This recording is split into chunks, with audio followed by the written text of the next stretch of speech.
My people, listen carefully. The body was never designed to depend on man-made capsules forever. When the gut becomes toxic, you do not just add bacteria, you clean the environment. Nature already gave us roots, herbs, and spices that help restore balance. Ginger is one of those powerful gifts for the stomach. You have been spending good money on probiotics every single month, trusting that little bottle to fix your gut, and your digestion is still a mess. Bloating after meals, irregular bowel movements, that relentless low-grade fatigue that nobody can explain. You brought it up to your doctor and they handed you a prescription, or told you to keep taking your probiotic and, stay hydrated. What they did not tell you is that after 50, the bacterial environment inside your gut changes so dramatically that most commercial probiotics cannot even survive long enough to colonize. The probiotic industry generated over $60 billion last year, not because their products are healing people, because they have convinced you that the solution to a broken gut lives in a refrigerated capsule, one you will need to buy again next month. Here is what they do not want you to know. There is a single morning spice that traditional healers across Africa, India, and the Caribbean have used for centuries to regulate gut bacteria, reduce intestinal inflammation, and restore digestive function for almost nothing. Let's be honest about the economics here, because that is where the real story lives. The global probiotic supplement market is projected to exceed $90 billion by 2027. That is not a wellness industry. That is a dependency machine. The business model requires that you never fully heal. Because if your gut were restored, you would stop buying. A quality probiotic supplement runs between $40 and $80 a month. A daily ginger protocol costs under $5 a month using dried ginger root or fresh ginger from any grocery store or market. The pharmaceutical math is not complicated. There is simply no return on investment in telling you to buy ginger. The supplement industry itself is not the clean alternative you might hope for. A 2023 investigative review published by the Clean Label Project tested over 50 leading probiotic brands and found significant labeling discrepancies, strains listed on labels not detected in the product, viable colony counts far below claimed amounts, and contamination with heavy metals including lead in several products. This is not new. The history of natural medicine suppression runs deep. In the 1930s, the American Medical Association led a systematic campaign against herbal practitioners and eclectic physicians who use plant-based treatments, not because those treatments failed, but because they fell outside the emerging pharmaceutical patent model. Remedies that could not be owned could not generate profit, and the AMA lobbied aggressively to consolidate medical authority around treatments that could. Dr. Sebi spent decades challenging this suppression directly, using African and Caribbean plant medicines with documented clinical results, and faced federal prosecution for his efforts. But here is what they cannot take from you. They cannot patent ginger root. They cannot put it behind a prescription wall. They cannot make it expire. The knowledge of how to use it, when to use it, and how to combine it has been preserved in traditional healing systems that survived colonization, pharmaceutical monopoly, and decades of institutional marginalization. That knowledge is yours. And that is what this channel exists to give back. Step 1. Preparation. The morning ginger shot. You need 2 to 3 inches of fresh ginger root, or 1 rounded teaspoon of organic dried ginger powder. Fresh root is preferred for its 6-gingerol content. Dried powder is preferred for its concentrated 6-sugarol content. Ideally, rotate between the two throughout the week to access both compound profiles. For fresh ginger, peel the root, chop it roughly, and blend it with 8 ounces of room temperature or slightly warm water. Do not use cold water. Cold water constricts the intestinal lining and reduces absorption. Strain the blend through a fine mesh strainer or cheesecloth. Add the juice of half a lemon and a pinch of cayenne pepper. The lemon provides vitamin C, which enhances gingerol bioavailability, and the cayenne's capsaicin works synergistically with sugarols on intestinal inflammation pathways. For dried ginger powder, Combine 1 teaspoon in 8 ounces of warm water at approximately 150 degrees Fahrenheit, not boiling, as sustained heat above 180 degrees begins to degrade Shogal compounds. Stir thoroughly. Add lemon and cayenne as above. Step 2. Dosage, timing, and progression. Take your ginger preparation first thing in the morning, before food, before coffee, before anything else. An empty stomach maximizes contact time between ginger's active compounds and the intestinal mucosa. Wait at least 20 minutes before eating. Week 1. Begin with half a teaspoon of dried ginger or 1 inch of fresh root. Your gut has likely been inflamed for years.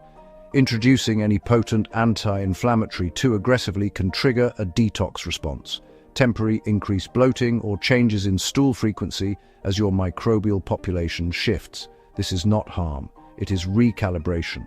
Start low and let your gut adjust. Week 2, increase to 3/4 teaspoon dried or 1.5 inches fresh. Notice changes in morning bloating, post-meal fullness, and energy by mid-morning. Most people report a meaningful shift in digestive comfort between days 10 and 14. Week 4 and ongoing, move to the full dose. 1 full teaspoon dried ginger or 2 to 3 inches fresh, daily. This is your maintenance dose. You do not need to cycle off. Unlike pharmaceutical agents, ginger does not create receptor desensitization or dependency.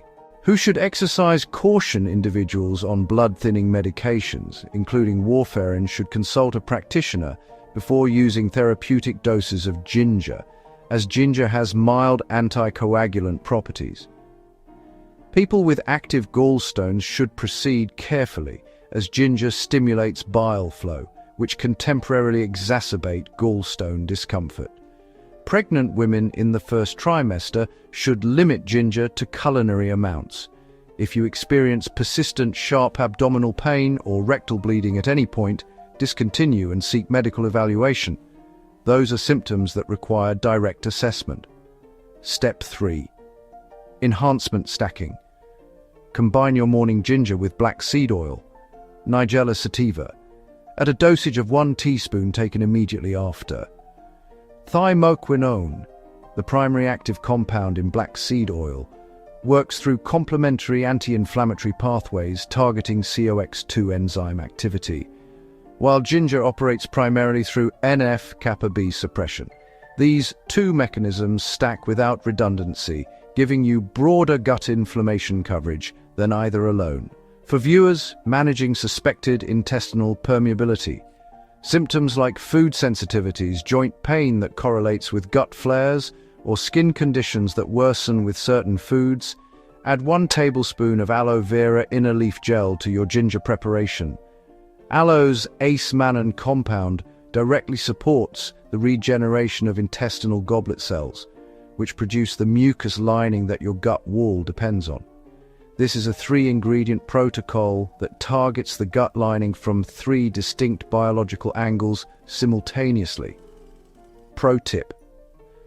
Most people make ginger water and drink it within minutes. Here is what practitioners know. Allow your prepared ginger drink to steep for a minimum of 10 minutes before consuming. During that rest period, enzymatic activity within the ginger preparation continues converting gingerols into Shogals, meaningfully increasing the bioactive compound concentration in your drink. This is especially true with fresh ginger. Cover it while it steeps to prevent volatile aromatic compounds from escaping with the steam. That 10-minute window costs nothing and increases the therapeutic value of every preparation you make. Here is what you learned today. Commercial probiotics fail after 50 because they try to add bacteria to a gut environment too hostile to support them. Ginger's active compounds, gingerols and Shogals, restore the gut environment itself by suppressing the inflammatory NF-kappa B pathway. Research from the Journal of Ethnopharmacology confirms ginger's antimicrobial activity against antibiotic-resistant gut pathogens like H. pylori.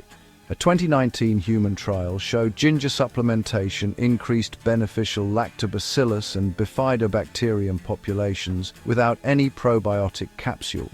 Ayurvedic and Caribbean healing traditions documented ginger as a gut restoration tool thousands of years before probiotic products existed. The full morning protocol is fresh or dried ginger on an empty stomach, built up gradually over 4 weeks, optionally stacked with black seed oil and aloe vera inner leaf. The probiotic industry profits from your continued dependence. Ginger costs under $5 a month and cannot be patented. Remember this, the gut does not need to be restocked. It needs to be restored. That is the difference between treatment and healing. Before you go, I want to hear from you directly. Have you tried probiotics for your gut health? And if so, did they actually make a lasting difference? Or did your symptoms come back the moment you stopped? Drop your experience in the comments below. Your story matters to this community, and it might be exactly what someone else needs to read today. In the next video, we are going deep on the lymphatic system, the network that every major chronic disease has in common, the one mainstream medicine almost never addresses directly, and the 3 plants Dr. Sebi himself identified as the most powerful lymphatic movers available to us right now. If your body has felt stuck, swollen, or slow to heal, no matter what you try, that video is going to answer a question you have been carrying for years. Subscribe and turn on the bell so you do not miss it. HealthQuest exists because food is medicine. The body is the healer. And the knowledge to restore your health was never supposed to be behind a paywall or a prescription pad. It belongs to you. We are a community of people who are done waiting for a broken system to fix them. We are doing it ourselves with the plants and the wisdom that have always been here. I will see you in the next one. There is one more thing most gut health videos never tell you, and it is the piece that explains why a broken gut shows up in places that seem to have nothing to do with digestion at all. Think about the last time your digestion was really off. What else happened?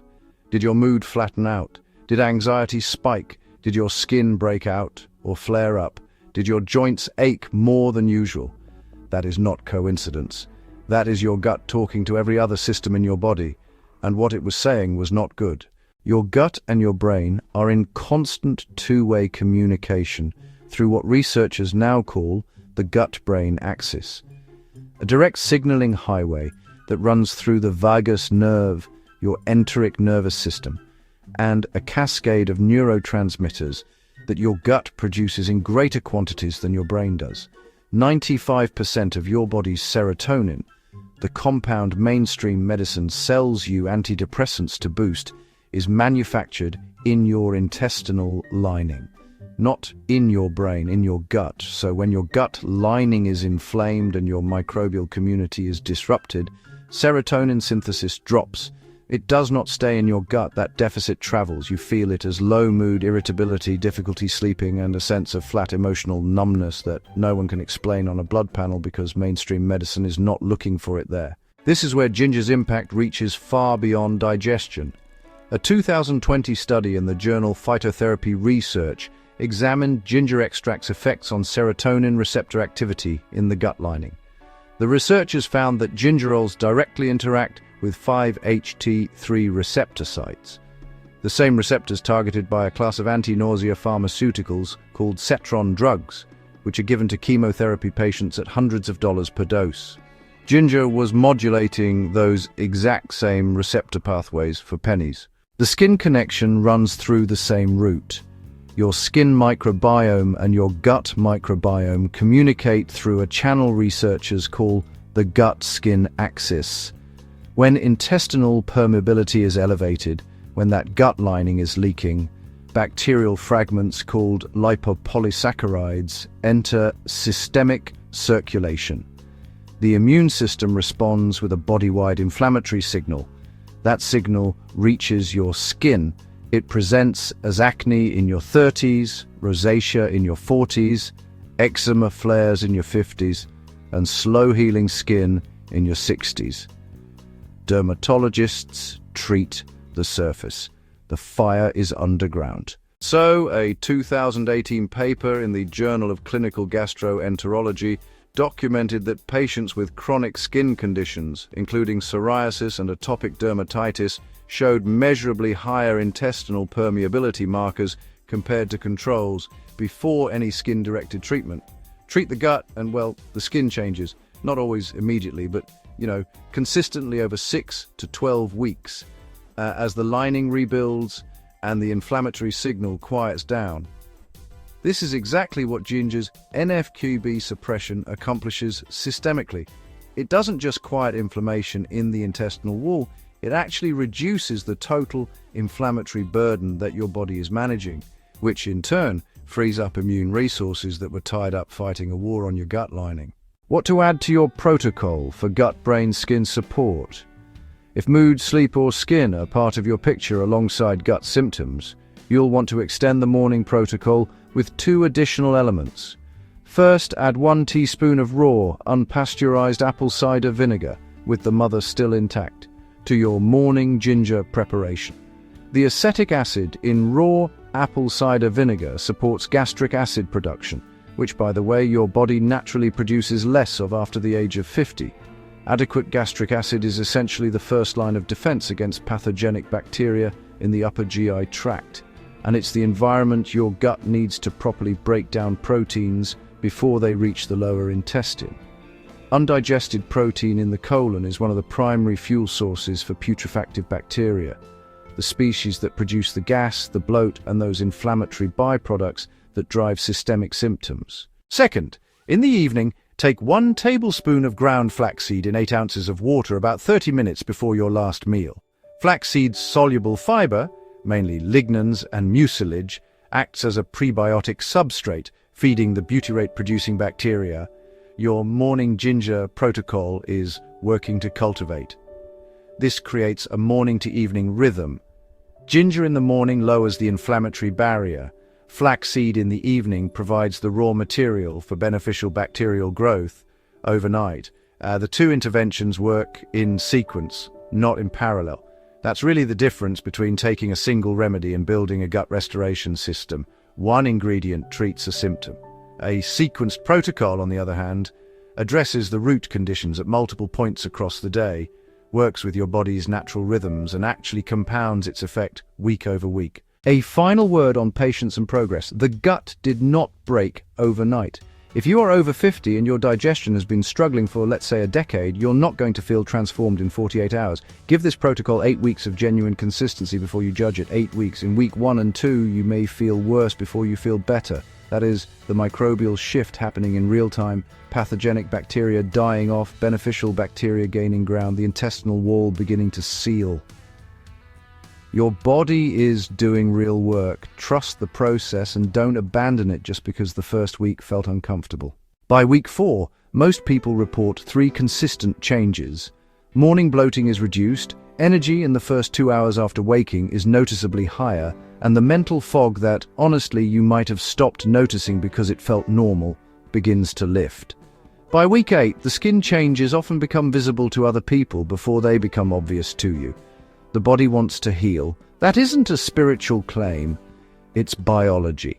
Every system in your body is running repair protocols every night while you sleep. Your job is to stop flooding it with conditions that override those protocols and start providing the plant-based inputs that support them. Ginger is one of the most powerful, most studied, most affordable tools you have for that work. It's been sitting in your spice rack or at your local market the entire time. You didn't need a prescription, you just needed the information. Now you have it.